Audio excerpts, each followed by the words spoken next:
नमस्कार दोस्तों, real numbers के फोर्थ लेक्चर वीडियो में आपका स्वागत है। आज की वीडियो में हम लोग एचसीएफ और एलसीएम से रिलेटेड क्वेश्चंस को सॉल्व करेंगे। ये क्वेश्चंस एनसीईआरटी बुक से लिए हुए हैं, तो चलिए शुरू करते हैं। तो पहला क्वेश्चन है, express each number as a product of its prime factors. इस क्वेश्चन में टोटल 4 पार्ट्स हैं, जिनमें से मैं सिर्फ 3 ही पार्ट्स को सॉल्व कराऊंगा। चौथा पार्ट आपके लिए होमवर्क रहेगा। तो पहले पार्ट में हमें 140 का प्राइम फैक्टर्स निकालना है। तो सबसे पहले हमें 140 का प्राइम फैक्टर्स निकालना है। तो इसके लिए हम लोग 140 को प्राइम नंबर से डिवाइड करते जाएंगे। तो हम लोग जानते हैं 140 2 से डिवाइड हो जाता है। तो 2 से डिवाइड करेंगे, कितना आएगा? 2 7 14 और 0 70 आएगा। 2 से डिवाइड करने पर 70 भी 2 से डिवाइड हो जाता है। तो फिर से करेंगे 2 से डिवाइड 70 को। तो 2 3 6, 1 बच रहा है, 1 और 0 मिलकर 10 हो जाएंगे। 2 5 10। फिर हम लोग जानते हैं 35 5 से डिवाइड हो जाएगा। तो 5 से करेंगे, 5 7 35 और 7 सिर्फ 7 से ही डिवाइड होगा।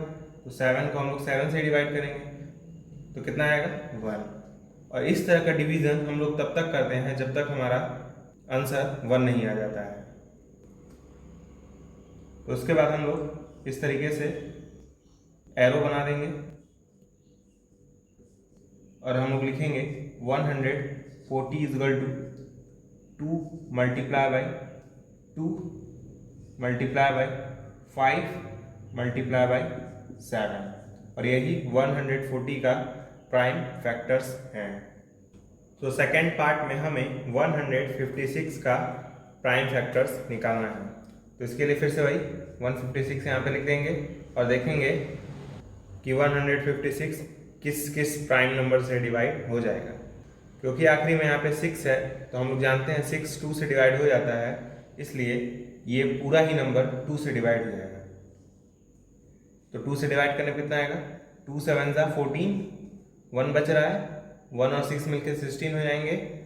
2 8 16, आखिरी में 8 आ रहा है, मतलब ये वाला नंबर अभी भी 2 से डिवाइड हो जाएगा। तो फिर से 2 से डिवाइड करेंगे, कितना आएगा?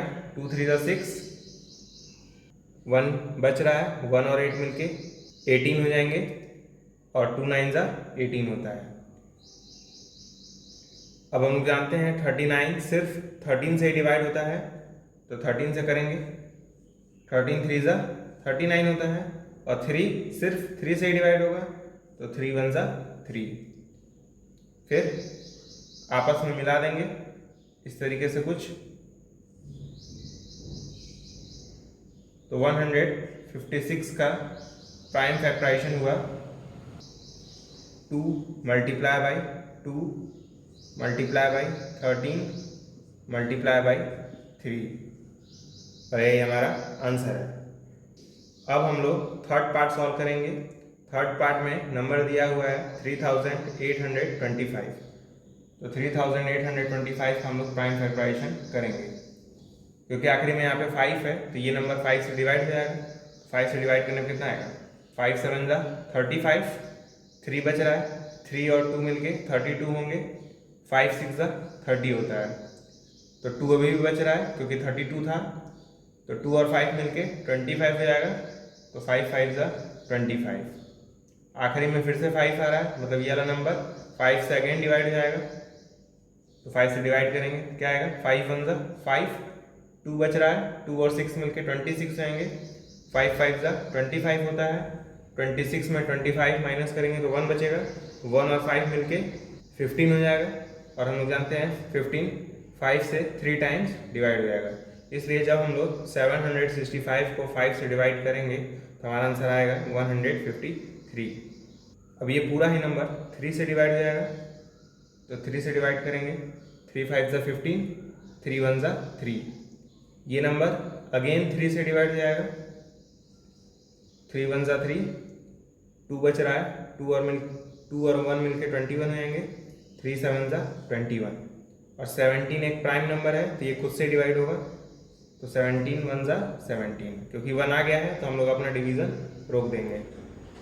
उसके बाद हम लोग कुछ इस तरीके से लाइंस ड्रॉ करेंगे। तो 3825 का प्राइम फैक्टराइजेशन हुआ 5 multiply by 5 multiply by 3 multiply by 3 multiply by 17, और यही हमारा आंसर है। तो फोर्थ पार्ट में आपको 5005 का प्राइम फैक्टराइजेशन निकालना है। तो ये आपके लिए होमवर्क है। आप चाहें तो वीडियो को पॉज करके इस क्वेश्चन का आंसर कमेंट बॉक्स में जाकर बता सकते हैं। तो अब हम लोग सेकंड क्वेश्चन सॉल्व करेंगे। तो सेकंड क्वेश्चन है, find the LCM and SCF of the following pairs of integers and verify that LCM multiply by SCF is equal to product of two numbers. तो इस क्वेश्चन में भी total 3 parts हैं, जिनमें से मैं सिर्फ 2 ही कराऊंगा। थर्ड पार्ट आपके लिए होमवर्क रहेगा। तो इस क्वेश्चन में हमें गिवन पेयर ऑफ नंबर्स के LCM और SCF को फाइंड करना है। उसके बाद एक फॉर्मूला वेरीफाई करना है। ये फॉर्मूला मैंने पिछले वीडियो में ही बताया था, और वो फॉर्मूला है LCM multiply by SCF is equal to product of numbers. तो इस फॉर्मूले को भी हमें इस क्वेश्चन में वेरीफाई करना है। तो पहले पार्ट में हमें 26 और 91 का SCF और LCM निकालना है। तो इसके लिए हम लोग दोनों ही नंबर्स का प्राइम फैक्टराइजेशन करते हैं।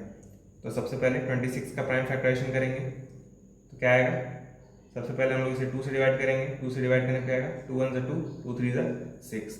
13 एक प्राइम नंबर है तो ये खुद से डिवाइड होगा, तो 13 1 ज़ा 13। अब हम लोग 91 का प्राइम फैक्टराइजेशन करेंगे।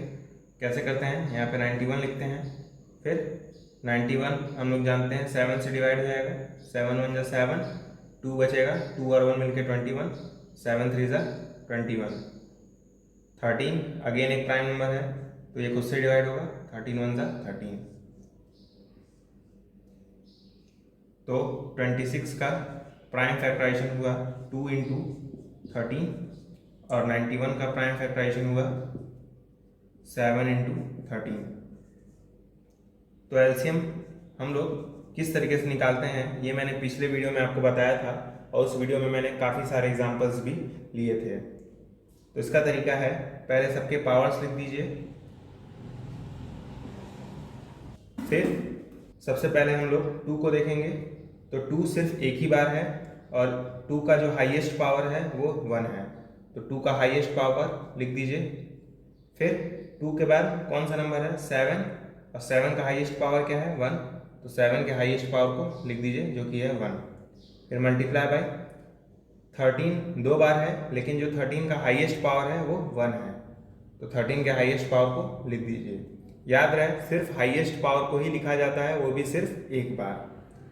तो हमारा आंसर क्या आएगा, जब हम लोग इन तीनों नंबर्स को आपस में मल्टीप्लाई करेंगे, 2 का पावर 1 मतलब 2, 7 का पावर 1 मतलब 7, 13 का पावर 1 मतलब 13, तो 2 7 सा 14 होता है।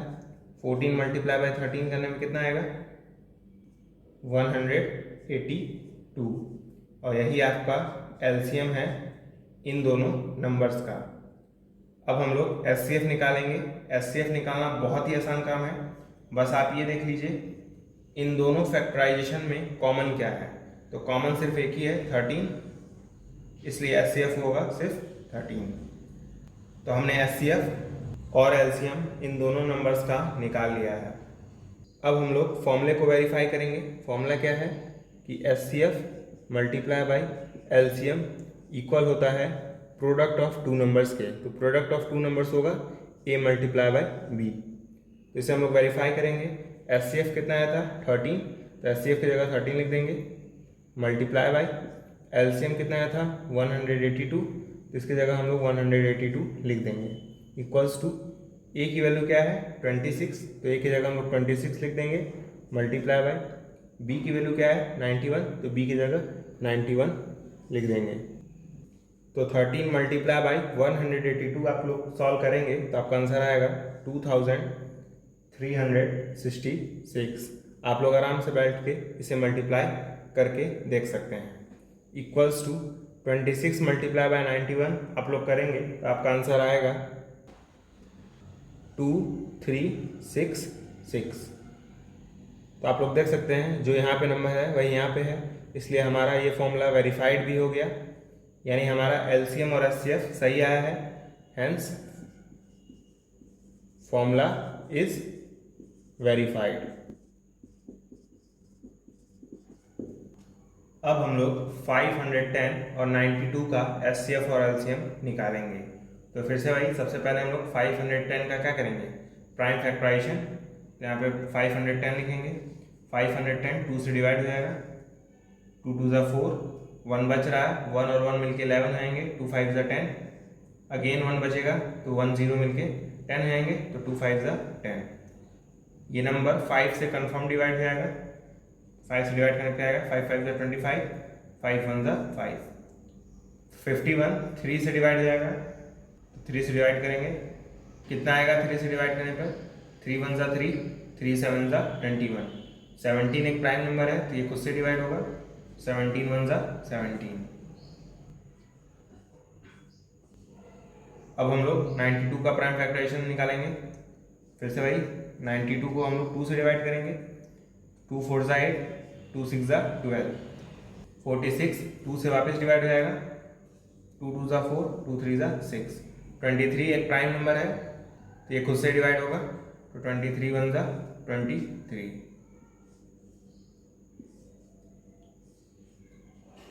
इसके बाद हम लोग 510 को प्रोडक्ट ऑफ प्राइम फैक्टर्स के फॉर्म में लिखेंगे, मतलब 2 multiply by 5 multiply by 3 multiply by 17, 92 equal to लिखेंगे 2 मल्टीप्लाई बाई 2 मल्टीप्लाई बाई 23। तो एलसीएम कैसे निकालते हैं, हाईएस्ट पावर देखते हैं, तो यहाँ पे 2 मल्टीप्लाई बाई 2 है तो इसे आप लोग लिख सकते हैं 2 का power 2 multiply by 23। 2 multiply by 2 था तो उसे मैंने 2 का पावर 2 लिख दिया। तो सबसे पहले हम लोग 2 का हाईएस्ट पावर देखेंगे, इस वाले फैक्टराइजेशन में 2 का हाईएस्ट पावर 2 है, इस वाले फैक्टराइजेशन में 2 का हाईएस्ट पावर 1 है। तो हाईएस्ट पावर एक्चुअली 2 का पावर 2 हुआ, तो हम लोग 2 का पावर 2 हाईएस्ट पावर लिख देंगे, मल्टीप्लाई बाई 3 एक ही बार है और 3 का हाईएस्ट पावर है 1, तो 3 का पावर 1 लिख देंगे, मल्टीप्लाई बाई 5 है, 5 का हाईएस्ट पावर भी 1 है, फिर 17 है, 17 का भी हाईएस्ट पावर 1 है और 23 का भी हाईएस्ट पावर 1 है। तो 2 2 ज़ा 4 हो जाएगा, multiply by 3 multiply by 5 multiply by 17 multiply by 23। तो इसे आप लोग मल्टीप्लाई करेंगे तो आपका आंसर आएगा 23,460। तो एलसीएम इतना हुआ। अब हम लोग एचसीएफ निकालेंगे। एचसीएफ में हम लोग सिर्फ कॉमन फैक्टर्स ढूंढते हैं, तो इसके लिए हम लोग पहले इसे वापस जनरल फॉर्म में लिख देंगे, मतलब इसे लिख देंगे 2 मल्टीप्लाई बाई 2 मल्टीप्लाई बाई 23। फिर कॉमन ढूंढेंगे, इन दोनों में कॉमन सिर्फ एक ही नंबर है, वो नंबर है 2, तो एचसीएफ होगा 2, और कोई भी यहाँ पे कॉमन नहीं है इसलिए एचसीएफ होगा सिर्फ 2।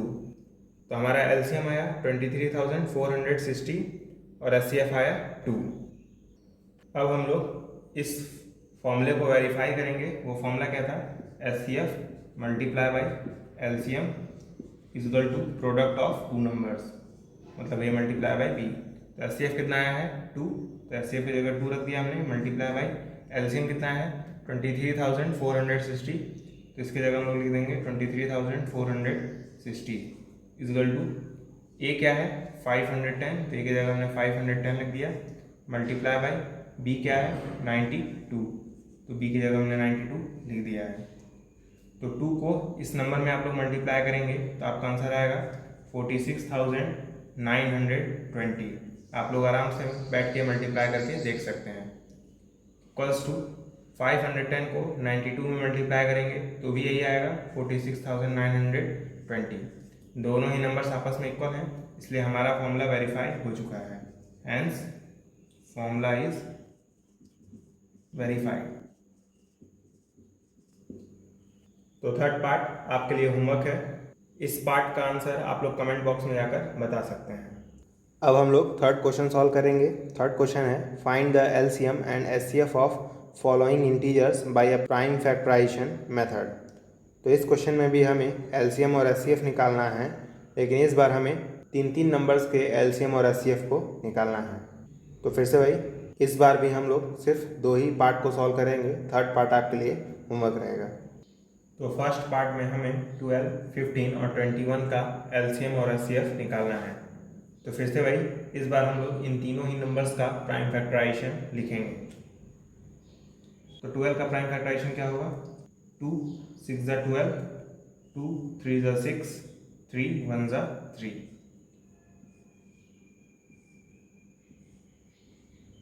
15 का प्राइम फैक्टराइजेशन क्या होगा? 3 5 ज़ा 15, 5 1 ज़ा 5। और 21 का प्राइम फैक्टराइजेशन क्या होगा? 3 7 ज़ा 21, 7 1 ज़ा 7। तो 12 इक्वल टू हम लोग क्या लिखेंगे? 2 multiply by 2 multiply by 3। 2 multiply by 2 multiply by 3 है, तो इसे हम लोग लिख सकते हैं 2 का square multiply by 3। 15 equal to क्या लिख सकते हैं? 3 मल्टीप्लाई बाई 5। और 21 इक्वल टू क्या लिख सकते हैं? 3 मल्टीप्लाई बाई 7। सबके पावर्स भी लिख दीजिए, क्योंकि एलसीएम में हमें पावर ही देखना रहता है। तो एलसीएम इक्वल टू क्या होगा? सबसे पहले हम लोग 2 का हाईएस्ट पावर देखेंगे। 2 का हाईएस्ट पावर एक ही जगह है, वो है 2, तो 2 का पावर 2 लिख दीजिए मल्टीप्लाई बाई।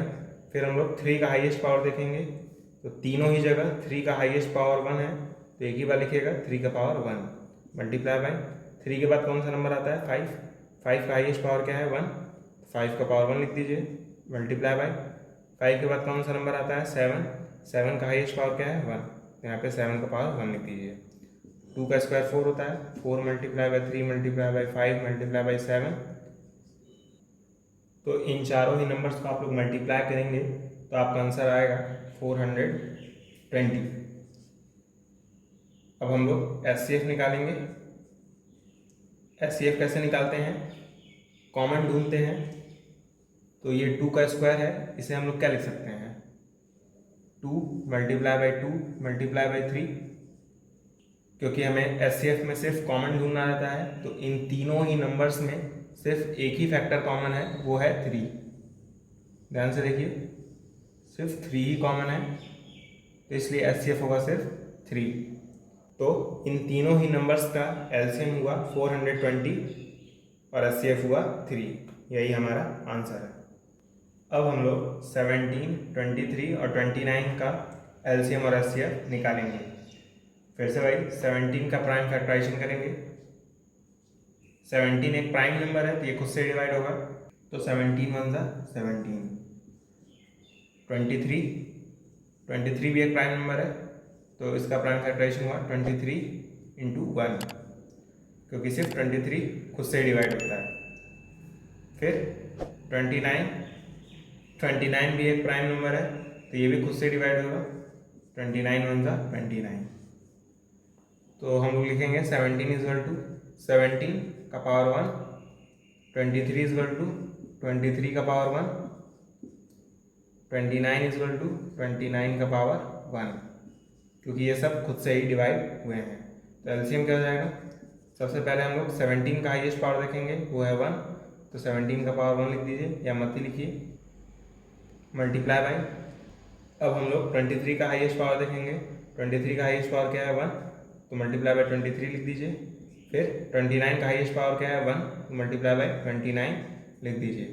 तीनों ही नंबर्स को आप लोग मल्टीप्लाई करेंगे तो आपका आंसर आएगा 11,339।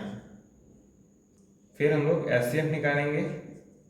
एचसीएफ में हम लोग क्या देखते हैं कि इन तीनों ही नंबर्स में कॉमन क्या है, तो आप लोग देख सकते हैं इन तीनों ही नंबर्स में कॉमन कुछ भी नहीं है, तो इसलिए एचसीएफ लिख दीजिएगा 1। जब आपको कॉमन न मिले तो याद रहे एचसीएफ लिख देना है 1, और यही हमारा आंसर हो जाएगा। तो इन तीनों ही नंबर्स का एलसीएम आया 11,339 और एचसीएफ आया 1। थर्ड पार्ट आपके लिए होमवर्क है, इसको आप लोग चाहें तो वीडियो को पॉज करके आंसर निकाल सकते हैं और कमेंट बॉक्स में जाकर अपना आंसर बता सकते हैं। अब हम लोग फोर्थ क्वेश्चन सॉल्व करेंगे। फोर्थ क्वेश्चन है given that HCF of 306, 657 is equal to 9, find LCM of 306, 657। तो दो नंबर्स का HCF दिया हुआ है, वो दो नंबर्स हैं 306 और 657। HCF दिया हुआ है 9। इन्हीं दोनों नंबर्स के LCM को हमें पता करना है। तो HCF गिवन है 9 और दोनों नंबर्स गिवन है, मतलब A का वैल्यू गिवन है 306 और B का वैल्यू गिवन है 657। तो आप लोग चाहें तो इन दोनों नंबर्स का प्राइम फैक्टराइजेशन करके भी LCM को पता कर सकते हैं, लेकिन मैंने आपको पिछले वीडियो में एक फॉर्मूला बताया था कि जो HCF और LCM का प्रोडक्ट होता है, यानी मल्टीप्लाई करने पर वो इक्वल होता है दोनों नंबर्स के प्रोडक्ट के। तो HCF हमें 9 गिवन है, तो इसकी जगह हम लोग 9 लिख देंगे, multiply by LCM is equal to A का वैल्यू 306 है, तो A की जगह हम लोग 306 लिख देंगे, मल्टीप्लाई बाय B का वैल्यू 657 है, तो P की जगह हम लोग 657 लिख देंगे। तो LCM हमें पता करना है, तो इस 9 को राइट हैंड साइड भेजना होगा। तो 9 मल्टीप्लाई में है तो राइट हैंड में साइड जाएगा तो डिवाइड में आ जाएगा। तो LCM इज इक्वल टू क्या हो जाएगा, 306 मल्टीप्लाई बाय 657 डिवाइडेड बाय 9। तो जब आप लोग 306 को 9 से डिवाइड करेंगे तो डिवाइड हो जाएगा। 9 1 9, 9 3 27, 3 बच रहा है, 3 और 6 मिलकर 36, 9 4 36, मतलब LCM होगा 34 मल्टीप्लाई बाय 657। तो 34 को 657 में आप लोग मल्टीप्लाई करेंगे तो आपका आंसर आएगा 22,338। यही हमारा LCM है इन दोनों नंबर्स का। तो याद रहे, आप लोग फॉर्मूले से भी LCM को निकाल सकते हैं क्योंकि HCF दिया हुआ है, और आप लोग जैसे सॉल्व करते थे पहले उस तरीके से भी LCM को निकाल सकते हैं। मतलब इन दोनों का प्राइम फैक्टराइजेशन करके भी LCM निकाल सकते हैं, लेकिन वो काफ़ी लंबा तरीका होगा, इसलिए आप उसे यूज़ ना कीजिएगा। इस मेथड को यूज़ करेंगे तो आपका समय बचेगा। तो अब हम लोग फिफ्थ क्वेश्चन सॉल्व करेंगे। फिफ्थ क्वेश्चन है चेक वेदर 6 का power n can and with the digit 0 for any natural number n। तो पूछ रहा है क्या जब हम लोग 6 का पावर n कैलकुलेट करेंगे तो कैलकुलेट करने पर जो आखिरी डिजिट आएगा वो 0 होगा कि नहीं होगा। तो आइए देखते हैं इस प्रॉब्लम को कैसे सॉल्व करना है। तो सबसे पहले हम लोग क्वेश्चन को समझेंगे। बोला है कि क्या जब हम लोग 6 का पावर n कैलकुलेट करेंगे तो एक नंबर तो आएगा ही, उस नंबर का जो आखिरी डिजिट होगा वो 0 होगा कि नहीं होगा। जैसे हम लोग 6 का पावर 2 कैलकुलेट करें तो आता है 36, लेकिन लास्ट में 0 नहीं है। 6 का पावर 3 कैलकुलेट करेंगे तो आपका आंसर आएगा 216, आखिरी में 6 आया है लेकिन 0 नहीं है। तो हमें यही चेक करना है कि 6 का पावर 4 या 6 का पावर 5 या 6 का पावर 26 कुछ भी कैलकुलेट करें तो आखिरी में 0 आएगा कि नहीं आएगा। हम लोग जानते हैं 6 का पावर n कैलकुलेट करेंगे और अगर आखिरी में 0 आएगा तब 5 उसका फैक्टर जरूर होगा। तो लिखेंगे हम लोग इफ 6 का power n and with digit 0 then 5 is factor of 6 का पावर n और 6।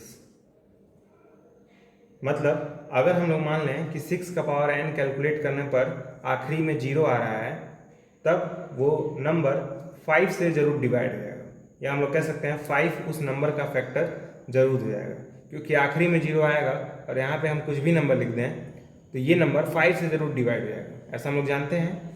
तो वही चीज़ हमने यहाँ पर मान ली है कि 6 का पावर n कैलकुलेट करने पर अगर आखिरी में 0 आ रहा है तब 5 उस नंबर को जरूर डिवाइड करेगा। तो हम लोग कह सकते हैं 5 अगर 6 का पावर n को डिवाइड करेगा तो 5 6 को भी डिवाइड करेगा, या हम लोग कह सकते हैं 5 इज अ फैक्टर ऑफ 6। लेकिन हम लोग जानते हैं 6 के फैक्टर्स होते हैं 2 और 3, क्योंकि 2 3 जा 6 होता है और 3 1 जा 3 होता है। मतलब 6 के सिर्फ 2 ही फैक्टर्स होते हैं, वो हैं 2 और 3। मतलब हम लोग कह सकते हैं 5 इज नॉट फैक्टर ऑफ 6। लेकिन हमें यहाँ क्या मिला था, 5 इज अ फैक्टर ऑफ 6, तो इसलिए ये बात गलत है, क्योंकि हमें ये बात यहाँ से मालूम चली कि 6 के पास 5 फैक्टर नहीं होता है। और लेकिन यहाँ पे जब हमने माना था 6 का पावर n अगर 0 पे ख़त्म हो रहा है तो 5 उसका फैक्टर होगा। मतलब ये बात गलत है कि 6 का पावर n 0 पे ख़त्म हो रहा है। मतलब 6 का power n does not and with digit 0। मतलब हमारा आंसर नो होगा। इस क्वेश्चन को मैं फिर से समझाता हूँ। हमें चेक करना था कि 6 का पावर n कैलकुलेट करने पर आखिरी में 0 आएगा कि नहीं आएगा। तो हमने मान लिया 6 का पावर n कैलकुलेट करने पर आखिरी डिजिट 0 होगा। तो अगर आखिरी डिजिट 0 है तो वो नंबर 5 से जरूर डिवाइड हो जाएगा। मतलब हम लोग ऐसा कह सकते हैं 5 इज अ फैक्टर ऑफ 6 का पावर n, क्योंकि 6 का पावर n 5 से डिवाइड हो जा रहा है। तो अगर 5 फैक्टर है 6 का पावर n का तो 5 फैक्टर होगा 6 का। लेकिन हम लोग जानते हैं 6 के पास सिर्फ 2 ही फैक्टर होते हैं, वो हैं 2 और 3। मतलब हम लोग ऐसा कह सकते हैं कि 5 फैक्टर नहीं है 6 का। तो अगर 5 फैक्टर 6 का नहीं है तब 6 का पावर n के आखिरी डिजिट 0 नहीं हो सकता है। हैंस 6 का power n does not and with the digit 0। अब हम लोग 6 क्वेश्चन सॉल्व करेंगे। 6 क्वेश्चन है explain why 7 multiply by 11 multiply by 13 plus 1 plus 13 and 7 multiplied by 6 multiplied by 5 multiplied by 4 multiplied by 3 multiplied by 2 multiplied by 1 plus 5 are composite numbers। तो हमें explain करना है कि क्यों ये दोनों नंबर्स कंपोजिट होंगे। तो हमें प्रूफ करना है कि 7 multiply by 11 multiply by 13 plus 13 एक कंपोजिट नंबर है। तो आप लोग कंपोजिट नंबर का डेफिनेशन पढ़े होंगे। कंपोजिट नंबर ऐसे नंबर्स होते हैं जिनके पास 2 से अधिक फैक्टर्स होते हैं। मतलब ऐसे नंबर्स के पास 2 से ज़्यादा फैक्टर्स होते हैं। तो फिलहाल यहाँ पे हमें 2 टर्म्स नज़र आ रहे हैं। इन दोनों टर्म्स में 13 कॉमन है, तो 13 कॉमन ले लीजिए। तो क्या बचेगा 7 मल्टीप्लाई बाई 11, क्योंकि इस टर्म से आपने 13 हटा लिया है तो 7 मल्टीप्लाई बाई 11 बचेगा। बीच में प्लस, इस टर्म से 13 हटा लिया है तो सिर्फ 1 बचेगा, तो यहाँ पे 1 लिख दीजिए। तो क्या जाएगा 13 मल्टीप्लाई बाई 7 इंटू 11 क्या होता है 77, 77 प्लस 1 क्या हो जाएगा 13 मल्टीप्लाई बाई 78। 78 का अगर हम लोग प्राइम फैक्टराइजेशन करें तो वो होगा 2 3 जा 6, 1 बच रहा है 1 और 8 18 हो जाएंगे, 2 9 जा 18, 39 3 से डिवाइड हो जाएगा, 3 1 जा 3, 3 3 जा 9, 13 13 से डिवाइड हो जाएगा। मतलब 78 इक्वल होगा 2 मल्टीप्लाई बाई 3 मल्टीप्लाई बाई 13 के। तो हम लोग 78 की जगह 2 मल्टीप्लाई बाई 3 मल्टीप्लाई बाई 13 लिख देंगे। हमें साफ साफ दिख रहा है कि इस नंबर के पास 3 फैक्टर्स मौजूद हैं। वो फैक्टर्स हैं 2 3 और 13। दस 7 multiply by 11 multiply by 13 plus 13 have 3 factors. तो 3 फैक्टर्स होंगे, तो ऐसे नंबर्स को क्या कहेंगे हम लोग composite number. Hence 7 multiply by 11 multiply by 13 plus 13 is a composite number, क्योंकि 3 फैक्टर है, 3 फैक्टर होंगे तो कंपोजिट होगा। सिमिलरली अब हम लोग प्रूफ करेंगे कि 7 multiply by 6 multiply by 5 multiply by 4 multiply by 3 multiply by 2 multiply by 1 plus 5 ये भी कंपोजिट नंबर है। तो आप लोग इसे चाहें तो नोट कर सकते हैं क्योंकि मैं इसे मिटाने जा रहा हूँ। तो हमें इस नंबर को कंपोजिट प्रूफ करना है। तो साथ साथ देखिए यहाँ पे दो टर्म्स हैं, ये एक पूरा टर्म और ये पूरा टर्म। तो इन दोनों टर्म में 5 कॉमन है क्योंकि यहाँ पे भी 5 है और यहाँ पे भी 5 है। तो 5 निकाल लीजिए, 5 मल्टीप्लाई बाई, इस टर्म से आपने 5 निकाल लिया है तो क्या बचेगा 7 multiply by 6 multiply by 4 multiply by 3 multiply by 2 multiply by 1 plus 5 से आपने 5 निकाल लिया है तो सिर्फ 1 बचेगा। तो 5 multiply by 7 into 6 into 4 into 3 into 2 करेंगे तो आपका आंसर आएगा 1008 प्लस 1। तो हो गया 5 मल्टीप्लाई बाई 1008 प्लस 1 क्या होगा 1009 होगा। तो हम लोग ऐसा कह सकते हैं इस नंबर के पास दो फैक्टर्स कम से कम हैं ही। अभी मैं दिखाऊंगा इसके पास दो से भी ज़्यादा है। तो हम लोग कह सकते हैं 7 multiply by 6 multiply by 5 multiply by 4 multiply by 3 multiply by 2 multiply by 1 plus 5 has factor 5, 1009। ये दो फैक्टर्स तो कम से कम होंगे ही, और हम जानते हैं हर नंबर के पास एक फैक्टर होता है कम से कम, वो है 1। तो इस नंबर के पास 1 भी एक फैक्टर होगा। मतलब हम लोग कह सकते हैं इस नंबर के पास टोटल 3 फैक्टर्स हैं, 5, 1009 और 1। Hence 7 multiply by 6 multiply by 5 multiply by 4 multiply by 3 multiply by 2 multiply by 1 plus 5 is a composite number. Composite number क्योंकि कितने फैक्टर्स हैं टोटल 3 हैं, और 3 फैक्टर्स होंगे तो कंपोजिट होगा। 2 फैक्टर्स थे 5 और 1009 और एक फैक्टर होगा 1। तो 7th क्वेश्चन है there is a circular path around a sports field. Sonia takes 18 minutes to drive 1 round of the field while Ravi takes 12 minutes for the same. Suppose they both start at the same point and at the same time and go in the same direction. After how many minutes will they meet again at the starting point? तो question कह रहा है कि एक circular path है,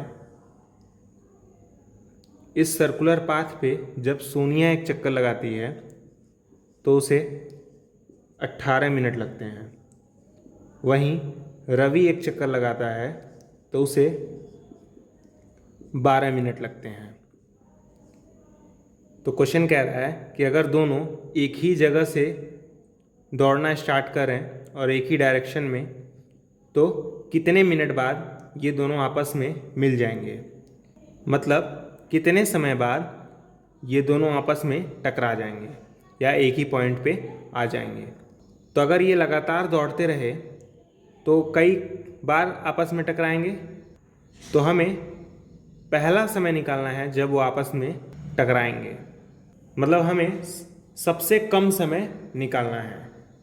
तो सबसे कम समय मतलब क्या, एलसीएम, क्योंकि एलसीएम ही मतलब होता है लोवेस्ट कॉमन मल्टीपल।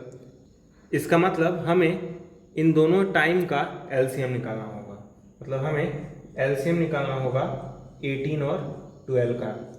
तो 18 का प्राइम फैक्टराइजेशन करिए, 2 9 ज़ा 18, 3 3 ज़ा 9, 3 1 ज़ा 3, ये होगा। अब हम लोग 12 का प्राइम फैक्टराइजेशन करेंगे, 2 6 ज़ा 12, 2 3 ज़ा 6, 3 1 ज़ा 3। तो हम लोग 18 को लिख सकते हैं 2 मल्टीप्लाई बाई 3 इंटू 3, 3 इंटू 3 मतलब 3 का स्क्वायर।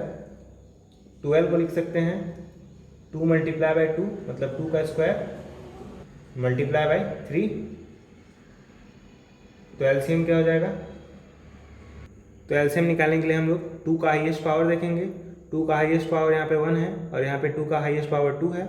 तो सबसे बड़ा पावर क्या हो गया, 2 का पावर 2, तो 2 का पावर 2 लिख दीजिए। उसके बाद हम लोग 3 का हाईएस्ट पावर देखेंगे, 3 का हाईएस्ट पावर 2 है तो 3 का हाईएस्ट पावर 2 लिख दीजिए। तो 2 इंटू 2 4 होगा, 3 इंटू 3 9 होगा, और 9 4 ज़ा 36। तो सोनिया और रवि 36 मिनट बाद आपस में मिलेंगे, यही हमारा आंसर होगा। तो आज के वीडियो में बस इतना ही। अगले वीडियो में हम लोग कुछ और कॉन्सेप्ट्स के बारे में जानेंगे और उनसे रिलेटेड क्वेश्चंस को सॉल्व करेंगे।